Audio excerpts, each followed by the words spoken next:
All right, guys, welcome back. Make sure you subscribe. We're on Rumble, YouTube, Instagram, TikTok, X. Make sure you share, hit the notification bell. Today's episode, we cover a lot. We have a MAGA debate group forced off campus despite a peaceful setup, the ongoing persecution of Christians in Nigeria, Syria, and even the United States.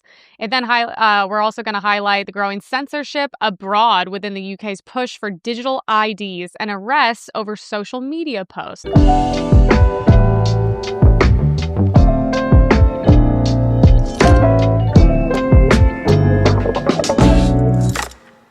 So we have a video of Ben Affleck and Jennifer Garner's daughter speaking at the UN. She wants everyone to know that she's wearing a mask, and you should too. We can't recognize filtered air as a human right as intuitively as we do filtered water.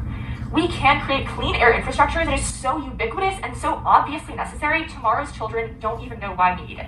We need the people who remember 2020, who were not, like me, 14 in 2020, to be loud about the world that we were promised at the onset of the pandemic, when we and our institutions promised each other that if we only got out of that desperate acute phase, we would do everything we could to protect our communities going forward. You know, Ben's just outside, just famously smoking that cigarette like, what happened? What's going on with specifically kids of celebrities being insane? I know, like, you know, we all love the conspiracies that if you're in Hollywood, you're selling your soul to the devil, and then you give up your children as sacrifice to have this money, success, and fame and all this. But it's like, what specifically happened to her? Also, it's crazy that she's like, it's very rare on the left. I'm like, you know, usually if you're on the left, you have millions of people behind you, no matter what crazy stuff you're saying. I'm like, is anyone behind her on this? It seems like this is a very solo issue. And then also on top of that, what gives you qualifications to speak at the UN? Is that not insane? Besides literally being Ben Affleck's daughter, anyone else would be like, shut up, like wear a mask and go do your thing. But I'm like, she's speaking at the UN? I don't even know what she's talking about, wanting clean air. And it's like crazy too. I'm like, why don't you do a little bit of that research into those masks you're wearing and how healthy that is? Isn't it bad to like be breathing in your own CO2 or something like that? And I know like a lot of those masks were made in China that like were literally laced with like cancer causing, you know, chemicals and all that. But she's just nuts. I just feel bad for the dad. Well, I think the mom's super liberal, as they tend to be, but I'm like, what does he think? Why isn't he like, shut up? Like, honey, shut up. Be a trust fund kid. Be like Paris. She should be the one you should be like, go drink, go do drugs, have sex with a bunch of dudes in shitty bands. That would be more normal than going to the UN to scream in a mask. Literally insane. And she wants everyone else to wear a mask too. It's like, why? I don't understand. If you think it's like the vaccine debate, if you think these things work, then just shut up. Get your vaccines, get your boosters, wear your mask. But I'm like, what's with the like forcing other people? Also, like, she should be in a mental hospital. I was like, we need to have way more prisons. That'll be a whole nother thing I get into. We need to build all of the money should go be to building prisons, keeping people in there longer. Although the death penalty, that should just be in every state. And we should just, you know, do like the due process and then get it over with. I don't want my tax dollars like feeding like pedophiles for 35 years, trying to see if we can like maybe see that they're innocent. And then people like her should be in a mental hospital. She definitely shouldn't be speaking at the UN. So that's on her. We have the Fearless Debates, the Fearless Debate Tour, is that what it is?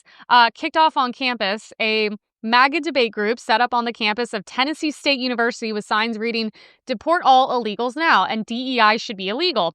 Their presence drew backlash and harassment from students, leading to police escorting them off campus. So much for free speech, right? Yeah,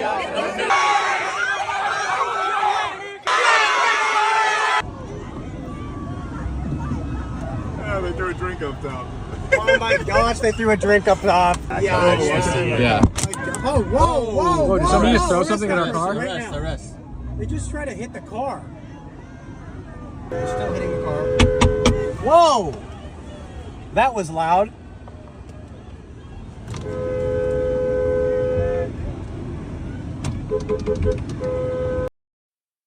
These are the usual suspects. You know, what is it? Always offended, never ashamed by their behavior. So these are actually my friends, by the way. These are my good friends. I love what they're doing. They're, going on with Charlie Kirk's legacy of going to campuses and debating these kids. And the saddest part about it is you're seeing these kids have been in college for years and they're all just indoctrinated. They don't have solid beliefs on their own. They don't know why they think these things. And you could see, not only did they take their signs and rip them up, these are also the same group of people that have been crying about free speech for the last week. They took their signs, they ripped them up. They're clearly, swarming them. It looks like they're attempting to assault them. The police are somehow doing borderline nothing, but I guess, there's so many of them. They literally came at them like a mob. And then they also threw things on their car. I mean, all these things are technically illegal for them to be behaving this way. And then the school put out this statement, which I thought was funny. I responded to on X. Hey, you can't don't do that. Come on. Yo. Oh, you better not, boy! You better not! Okay.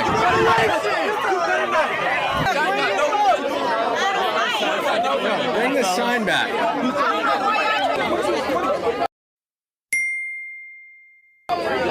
Wow.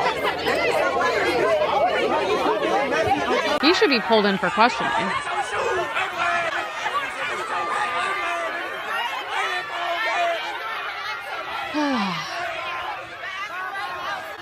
This looks like BLM. This looks like the BLM riots.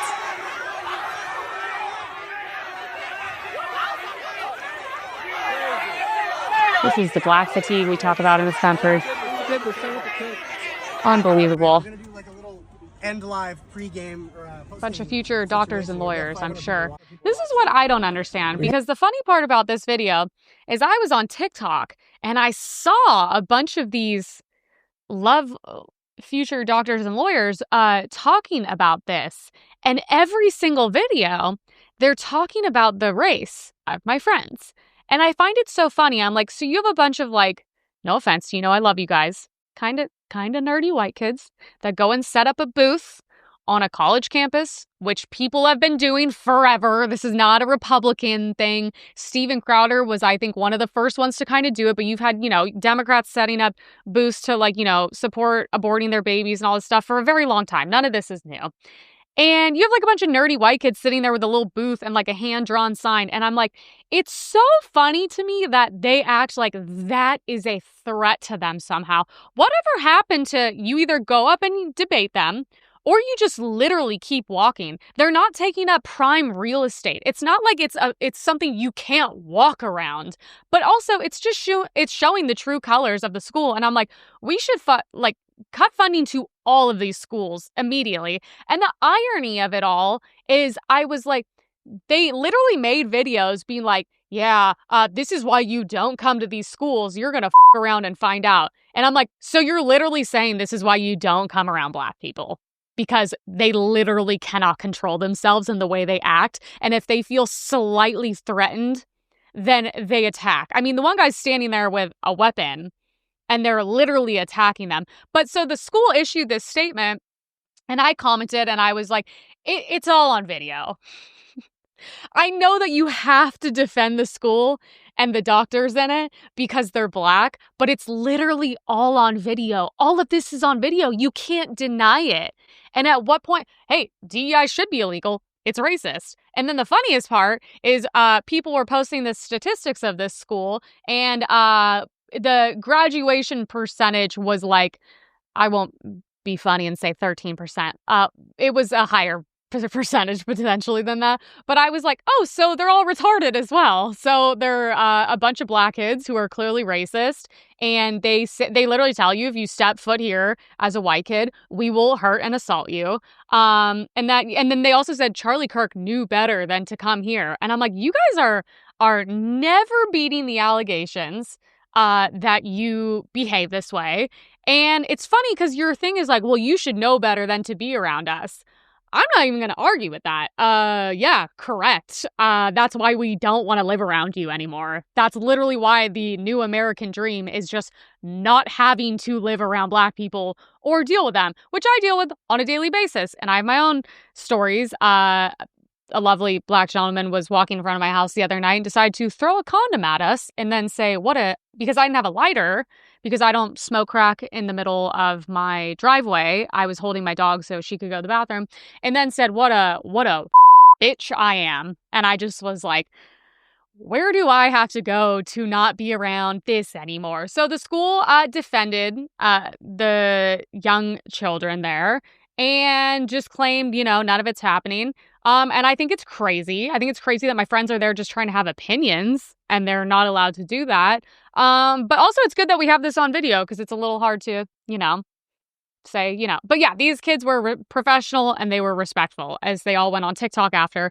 and made a bunch of anti-white videos. It is funny, though, that they'll be like, you guys are racist if you don't include us. But if you come around us, we will kill you and we do hate you. So that'll be the black fatigue story of this week. So we have a genocide against Christians. Bill Maher warns about Christians being systematically killed in Nigeria. Some could say a genocide, with survivors describing mass murders and burned villages. Similar attacks are happening in Syria while the media stays silent. Even in the U.S., a baseball coach was shot while praying with his team. So we know there's only one genocide, quote unquote, anyone wants to talk about these days. Mm-hmm. The fact that this issue has not gotten on people's radar. Right, no one's talking about it. It's pretty amazing. If you don't know what's going on in Nigeria, your media sources suck. You are in a bubble. And again, I'm not a Christian, but they are systematically killing the Christians in Nigeria. They've killed over 100,000 since 2009. They've burned 18,000 churches. This is so much more. These are their Islamists, Boko Haram.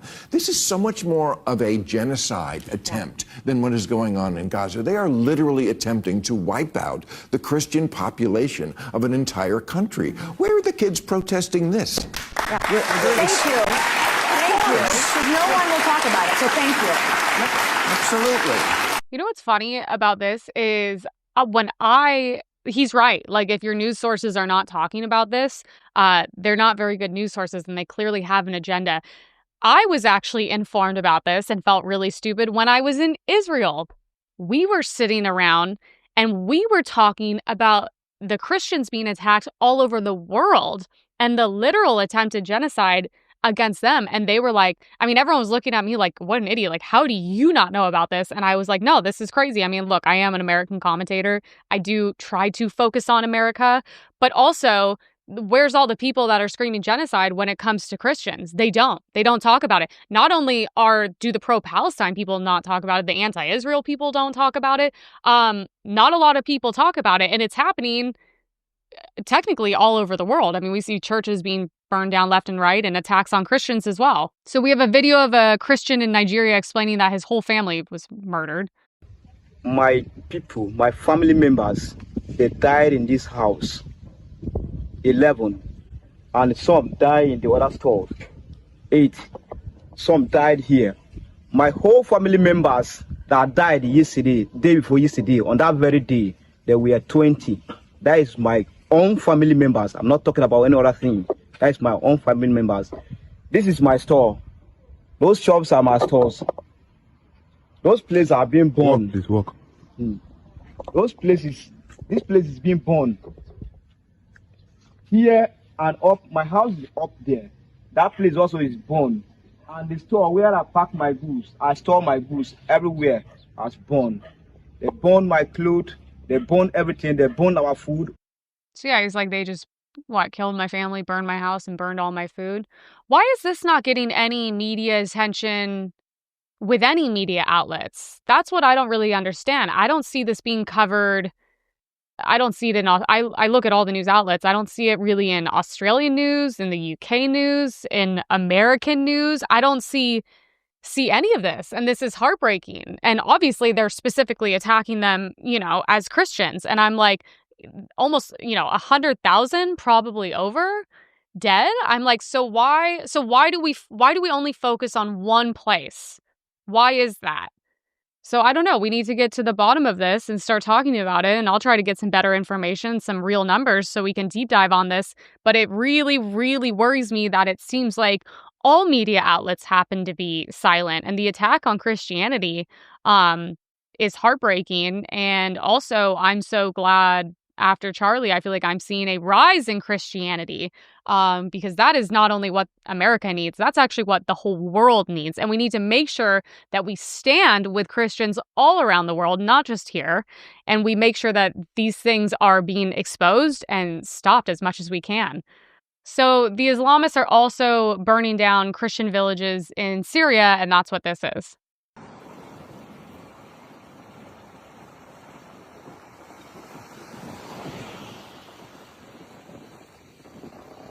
I just don't know how the front page of every news outlet in the world, especially when anything happens to Muslims, I feel like it tends to be front page news. You know, they've successfully been the one group of people I've watched historically and modern day attack every group of people and still managed to play the victim and still managed to get the media on their side. And it's very, very interesting. Like, you really got to sit back. You got to look at the whole history, not just what's happening today. But they'll still play the victim. I see them on TV and they're like, we're scared to leave our homes. And I'm like, yeah, well, I'm terrified anytime you leave a backpack next to me. So yeah, we both feel that level of fear 24/7. But it's very interesting. They're very aggressive people, to say the least.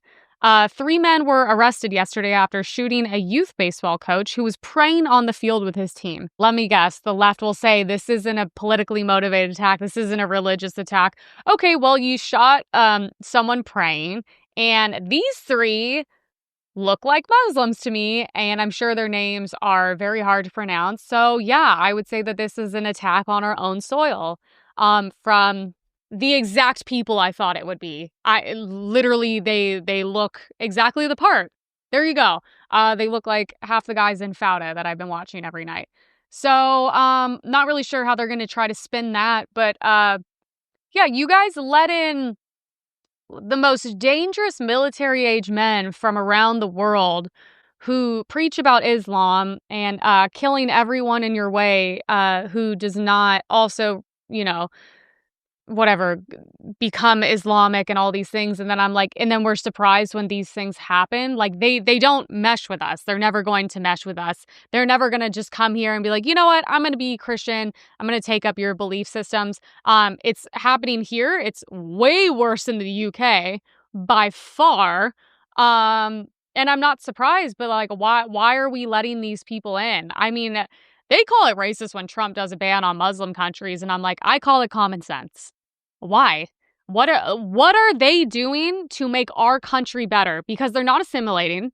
They're inherently dangerous. And I'm just like, what's the net positive? Because I just don't see it. And we see how it's working out in the UK. The worst part is we're letting them over here, and then they're having kids here, which are becoming citizens, so then we can never get them out. That's why the number one thing right now should be immigration and getting everybody out. You guys cry, liberals cry about Mexicans, and I'm like, no, I want them out. I want people specifically from Islamic countries out even before the Mexicans, okay? So I want them first on the radar.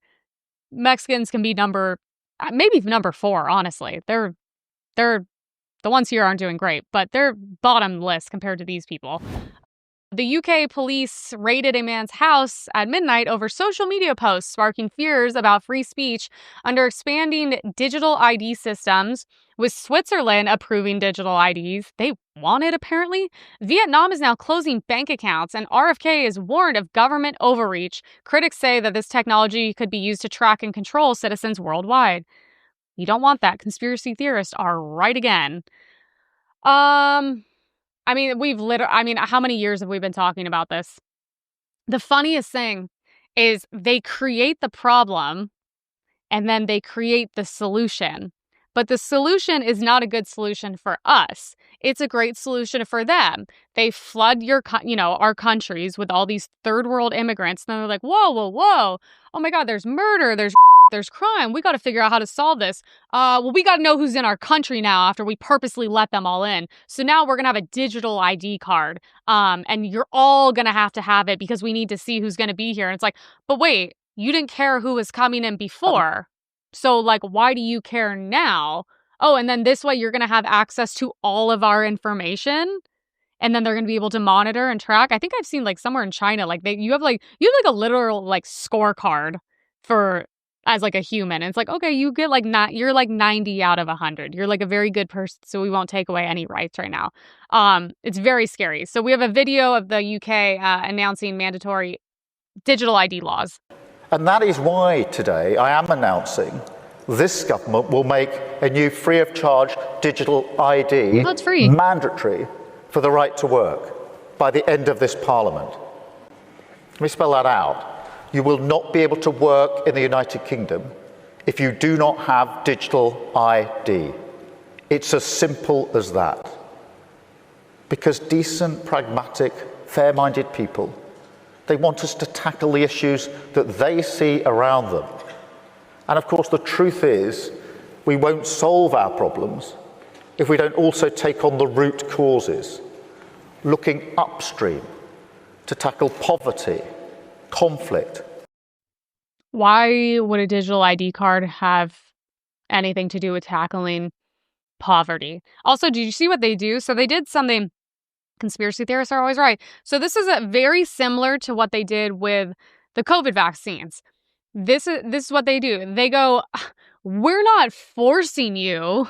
We're just not going to let you work if you don't have it. Okay, so that would be forced. The same way, like, the COVID vaccines, like immediately after bad stuff coming out, they were like, whoa, whoa, whoa. We didn't force you guys to do anything. We didn't have a gun to your head. Well, you threatened to take away their job, their health insurance, their income, their right to leave their home, to feed their children. So that is force. That is force. I know it's not a gun to your head, but you might as well. It's the same thing. And this is what they're doing. They're like, oh, you just won't be able to work. What is the link to digital ID and poverty? What do you mean? You know what would help poverty? If you got all of the illegals out of your country who drain all your systems, who drain the housing, the healthcare, all the money it takes to take care of them, and then putting them in prison, taking care of them in prison, putting them in hotels for free. How about that straining your system? I mean, this is the thing, like conspiracy theorists said this. They were like digital ID cards. I remember 4 years ago, people were talking about this. And and everyone's like, oh, you guys are so stupid. No one's going to do this. And I'm like, well, here it is. You can't work. And then also I'm like, so wait, are they going to give these to the illegals too? Like how do you get this? So then is that going to be how they like track them? But they're also not going to make them leave. So then what's the point? There's no benefit to any of this besides the government knows who you are, where you are, and has full access. If they're doing it, like, can you even fight back at this point? I really don't know. There's a video of police arresting a man at night for a post he made on social media. We've seen a lot of these videos. It's very crazy. If you've got stuff you'd like to gather, obviously I'm more than willing to talk through what you're able to take with you. What, you're taking me away now? Yes, yeah. So you're under arrest, so you're going to Harrogate, unfortunately. You're taking me to Harrogate in the middle of the night over a tweet? I am, unfortunately. Is this what you signed up the police to do? This is my role. I'm trying to be reasonable with you here. So if there's stuff you'd like to gather, I'm more than willing to allow you to gather some sort of stuff like medication, if you've got any numbers you need. But at the moment, you join the police to go and arrest people at night for tweets online. Do you need? It's like the craziest part is it's like they're just like in some like normal, sweet, wholesome house. And it's like, look at the way they treat, I don't know, probably what? Is this like some elderly white guy? Also, what did he say? What did he say on X, which is a free speech platform, that you're willing to go to his house in the middle of the night and arrest him? Which is crazy because the migrants that come at little girls to them, they're out in like 24 hours. I mean, there was the video of the girl holding the knife that went super viral. And I'm like, all I see is you can literally girls and women and you are maybe going to go in jail for a night. But he's saying things on X. This is at the point where this video, you don't have free speech. So free speech is gone. I don't know what's going over there. I'm also like, so wait, I'm confused. If I travel over there and I'm tweeting on X, do I have different free speech laws because I'm an American over there? Or are they going to bust down my hotel room in the middle of the night and literally arrest me? Because I say a lot of crazy shit. So I'm like, this is very scary. The only thing I can say is these people would have to aggressively get these people out of power immediately and vote in the most far-right person they can find there, which I don't even know if they have those people there. And that would be a start, but it's like, I just don't see it happening. I mean, where was it? Switzerland or whatever? Swiss voters narrowly approved plan for electronic ID cards. Like, that's the crazy thing. It's one thing to be forced. It's another thing if you vote for it, which is shocking to see. I mean, at that point, I don't know. I guess, you know, you get what you vote for. You see how it goes. I don't see any positive to any of this. And it's also not going to solve any of the issues, which is probably why these people are so naive and they're so blindly trusting their government, who has imported the third world into their beautiful place. But it's just like, I think what they do is they trust the government and then they're like, well, I'll trust you to get me out of this. And I'm like, but they created it. They create the problems. They create the solutions. They create all of this. And it all comes to just having more and more power over us and taking away free speech. And I mean, the UK, they already took away their guns. So instead of getting shot, now you just have to get knifed everywhere you go. So I don't really see how that was a positive either. So we have a video explaining how Vietnam is closing bank accounts for people who don't use digital ID, and I assume refuse to use it. The State Bank of Vietnam, SBV, just closed 43% of all bank accounts in Vietnam. Because they hadn't complied with biometric authentication, in other words, digital IDs, you know, based on your fingerprint or your eye. And that's out of 200 million accounts across a population of 70 million. So this is fascinating stuff because it's just been done. Because the internet is not free in Vietnam, there's not a lot of chatter about it within the country. There's a lot of chatter about it outside of the country. And I'm chatting about it here now with you, you know, to an Irish audience largely. And it's quite extraordinary because what it's actually saying is that biometrics are needed for any transaction in excess of around 393, and I don't know if that's Vietnam dollars or whether it's actually dollars. But the point is that, you know, I think another potential Hudson razor might be something along the lines that, like any time that that a government is suggesting to you that something that you already own as an asset or a service that you have a right to is no longer available unless you go through a digital ID process.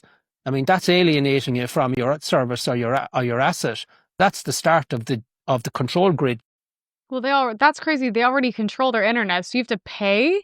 Internet's not just like a thing you can have. You have to pay for it there. And then do you guys realize almost half of their bank accounts, almost half, that is insane. I mean, I thought it was insane. Didn't they close like Kanye West's bank account? And I was like, whoa. I do not care what he says. You can never, ever have the right to close someone's bank account. That is like next level New World Order, authoritarian BS. I don't, if he wants to wear swastikas and hail Hitler, like that's literally, he has the right to a bank account. So the fact that they just shut down half of like their people's bank accounts is insane. And then also like, it's kind of smart over there. If they're not having access to internet, they don't realize how messed up that is. And I guess most of them probably can't even afford access to it as well. So, I don't know. We have a video of RFK Jr. on the dangers of digital IDs. What we're seeing today is what I call turnkey totalitarianism. They are putting in place all of these technological mechanisms for control we've never seen before. It's been the ambition of every totalitarian state from the beginning of mankind, to control every aspect of behavior, of conduct, of thought, and to obliterate dissent. None of them have been able to do it. They didn't have the technological capacity. Today, the mechanisms are being put in place that will make it so none of us can run and none of us can hide. Yeah, I mean, it's scary. What he's saying is true. At a certain point, if you're a functioning human being in society, where do you run to? How do you hide? If they're willing to, you know, if you can't work, so then you have to get the digital ID. And then they're monitoring you and where you go and everything you say and everyone you're dealing with. And then what do they threaten to do after that? Pull your bank account? Okay, and then so what are you going to do? Obviously, you're going to that's how they make you limit your own free speech. And they're like, you know, we're not really, you just, you know, you got to kind of comply with our rules or else, you know, what are you going to do? It's the same thing with Gavin Newsom trying to crack down on free speech. It's like, oh, I'm not banning your right to say it. I'm just going to fine these companies whose platforms you're on $500,000 to $1 million. And it's like, oh, do you think X and Instagram are going to shell out millions of dollars to defend my free speech? Absolutely not. And then guess what? Because you have everybody too scared to say things, it looks like people are perfectly okay with everything going on. That's what's happening in the UK.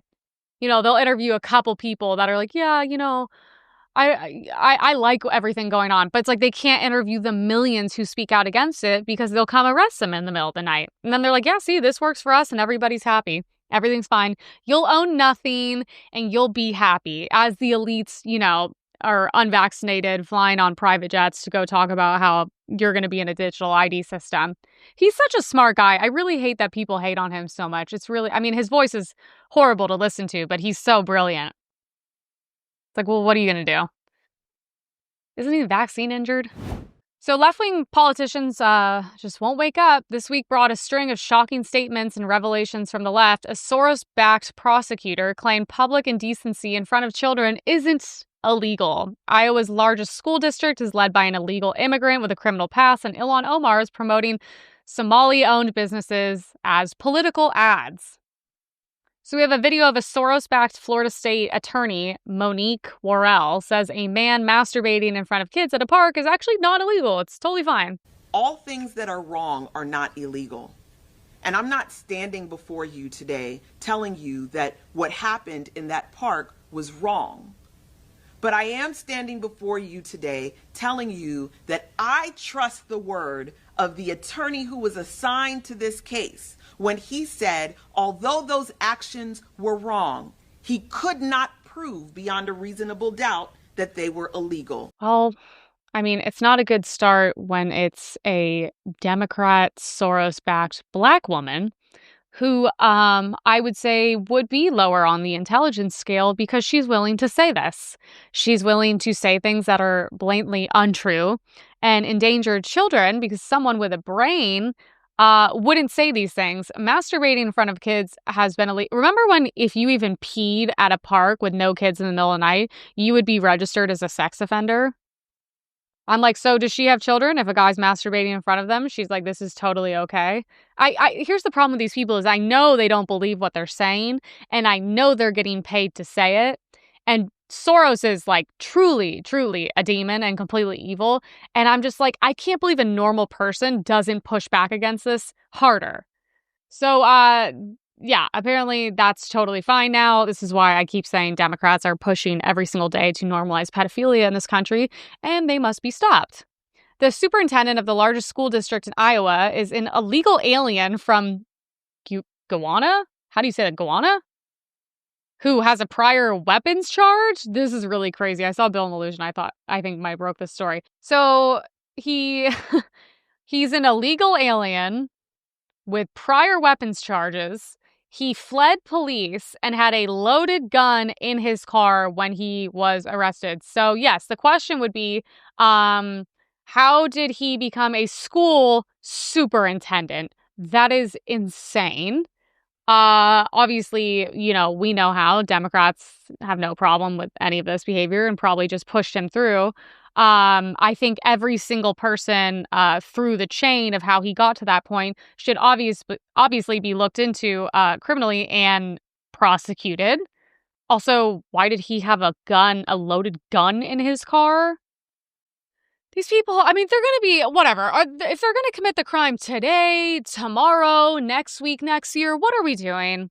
Literally, what are we doing? Proven to be violent. Why does he have a gun in his car? How does he have a job? What's going on here? And it's all Democrats pushing this stuff. And who's responsible for this? Who put him in charge? How do these things happen? I don't understand. I feel like this stuff doesn't really happen with Republicans. I don't know these stories coming out and it's like, yep, Republicans let this illegal in who had prior convictions, and then we also gave him a fully loaded gun, and then we let him teach it at school. That's just not happening. It only happens on one side. And I'm not saying there's not evil, corrupt shitty people on both sides, but this is specifically a Democrat thing. Just like a Democrat thing would be like, no, you should masturbate in front of kids. That's not a crime. Just like Jasmine Crockett being like, doing crime doesn't make you a criminal. It's like, that's like literally what the definition is. I don't even know what's happening anymore.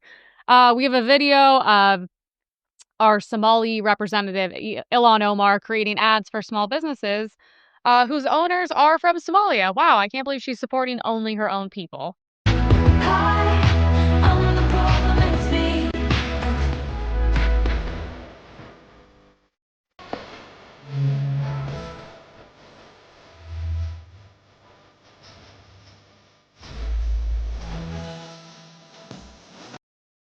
Is this what is she what are her ties back home and with this government? What is this, a place to go have chai, ISIS recruiting center where they can go have chai? Like literally, what is this? I've been watching TikToks of the like what's the guy we were talking about? The one who runs the Somalian town now. We've been talking about every week, whatever his name is. Dearborn, Michigan, is he the one that runs that? And all of his ads on TikTok to help the city of whatever, Dearborn, Michigan, wherever it is, are literally, I'm not even joking. I saved like 10 of them, but I'm not even going to take up the time on the show. Every single business he happened to go to was a literal Muslim's business. Like none of them were like rednecks, white people, Mexicans, Chinese, blacks, Asians, none of it. Every single business was literally someone with a hijab on or like a brown dude. And I just was like, what is this? This is insane. The fact that this is in America is crazy. And then it's like, these people show you who they are. It's like, she literally, all she talks about is hating Americans. They hate you. Remember the one guy was like, I don't want this street named after a terrorist. And they were like, oh, well, why don't you leave and we'll have a parade when you leave.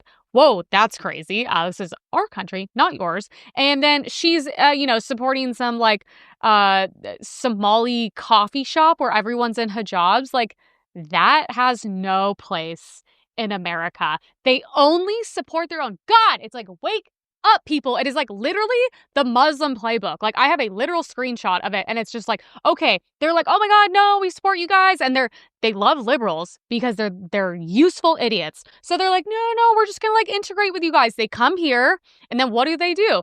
They get into positions of power. You know how they get there? They only support each other. They take over. They vote each other in. They get power. Then what do they do when they get power? They start ripping down some of those pride flags, okay? And then they start taking over. Then we start having 5 hours of prayers and Muslim prayers every day. And then everyone has a hijab on. And then if you say anything, you are racist and Islamophobic. It is like the most basic playbook, and they do it all around the world. It's not just here.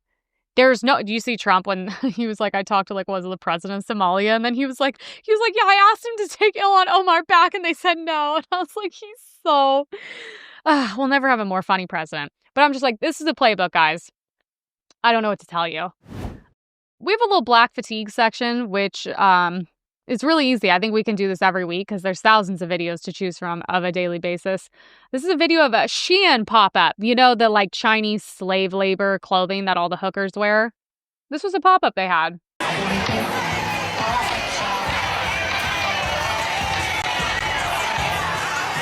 Beautiful culture. Pushing the babies in. Not a job fair. Wouldn't wait in line for a job fair. But this is it's great. This is what we need. More hooker clothing for $5 so they can wear outside. There was a group of black women that walked by when I was in front of Earth Cafe, or we call it Al Akbar Cafe, the other day, and they were pretty much just like all naked, and I just was like, and it was like the hooker clothing, but it was weird because it was in the middle of the day. And I was just like, I was going to say, the irony is if I ever walked outside like that, my father would be like, you look like a hooker, go put some clothes on. Why are you so trashy? You're bringing shame to the family. But then I realized as soon as I said my father said that it all kind of checked in. And I was like, I don't think their fathers that are statistically not around are telling them not to wear that outside. We have a video of Serena Williams upset over a cotton plant decor at her probably very nice hotel she's staying in.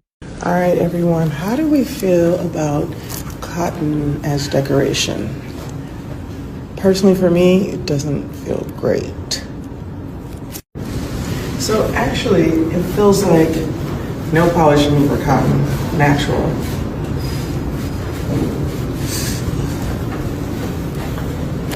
So notice her first instinct was to pick it. We shouldn't gloss over that completely. Certain groups have more instincts and talent than others, and that's just not something we should gloss over.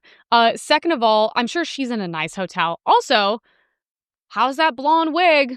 How's that cultural appropriation? How dare you take our culture and wear it as a costume, okay? So the blonde wig, of course. Also, I'm like, I can't imagine living in a state of victimhood where I saw that and was like, this is offending me. And I'm like, okay, so make sure your clothing is racist because it's cotton. The sheets you're gonna sleep in are also cotton. Those are racist. Probably like half the stuff around you is like, well, I don't know. Now everything's like plastic and polyester, but still, it's like, notice how you're not offended by those things. That is so odd. It is crazy though to be like in a hallway. And then did she stop and have someone film her? And then she was like, how can I make this about me? And how can I be a victim while also having such strong instincts that I immediately picked the cotton and I felt it and it probably felt really good. So, I mean, that's crazy. But am I surprised? No. But, take the blonde wig off. It's not who you are. It's not, our culture is not a costume. And then we have a drunk Kamala Harris showing up to Howard University today to sell her book. Closest election for president of the United States in the 21st century. Wow, I know that's right. The Howard grad did that. And a Howard grad did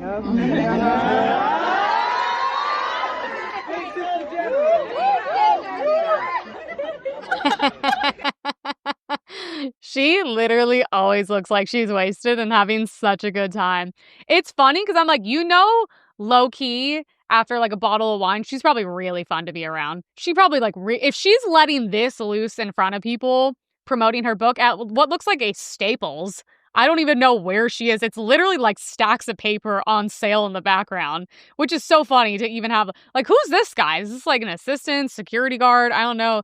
Two awkward people in the background. But I love it. I love that she's just in her drinking era. She's like, I'm having a good time. I'm going to make a bag off this book because the liberals are going to show up to buy it. And then they're going to lie and say it's a New York Times bestseller because like every book is a New York Times bestseller. I've literally never seen one that isn't. Like Myron Gaines could put out a book and it would be a New York Times bestseller. But I love it. I love that she's in her wine era. She looks like she's having such a good time, potentially her ketamine era. And I'm supportive of that as well. So good for her. If there was one person it would be fun to sit down with, besides obviously Trump, she might be up there. She would make me feel smart. Honestly, I would love to get her on the show. Kamala, if you're open, I know you have the time, and I believe you live in Brentwood. Please come on my show. Huge fan. You lost by a landslide, a historical landslide, but it would be great to interview you about that 107 days or 70 days, probably 107. It's probably shorter. So apparently Ice Cube, not to be confused with Ice-T, his tour bus was, I don't know how do you say it, was damaged by fire in Portland. And what we believe, I mean, it's very messed up. What we believe happened was Antifa thought it was ICE, so they decided to bomb his tour bus, which is crazy because everyone knows, especially like him, a tour bus is like over like $1 million.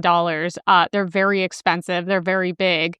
And do you really think ICE would be rolling around with a like multi-million-dollar tour bus that says ICE on it? So apparently this was Antifa, which is why we need to continue calling them a terrorist organization, which is what they are, because all they do is go places and harm people, incite violence, stab people, and then apparently bomb tour buses. So I'm sure that was really fun for him to not only be in the shithole that is Portland, but to also have his tour bus blown up, which was probably very, very expensive. Portland is literally the asshole of America. It is genuinely one of the worst places, to the point where I know they're fighting with Trump right now about sending in like the National Guard. And I'm like, do you realize if we have to send in the National Guard, the same with California, you've failed.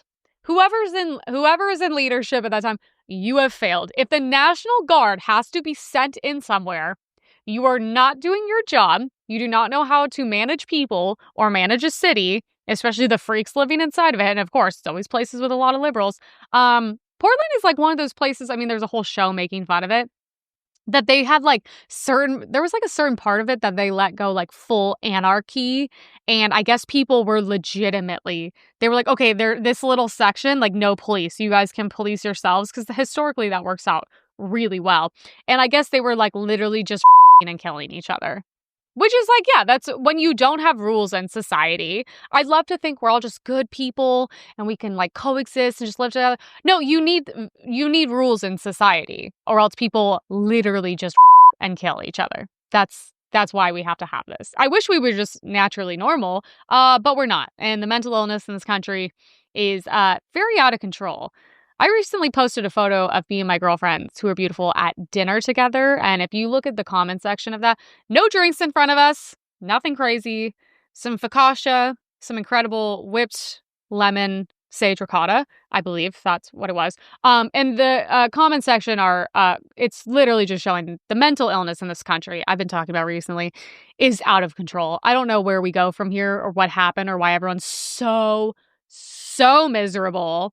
But I think COVID damaged everyone's brains severely, and now people are like autistic and no longer know how to function, and they're very depressed and have very meaningless lives. And it shows in all my comment sections.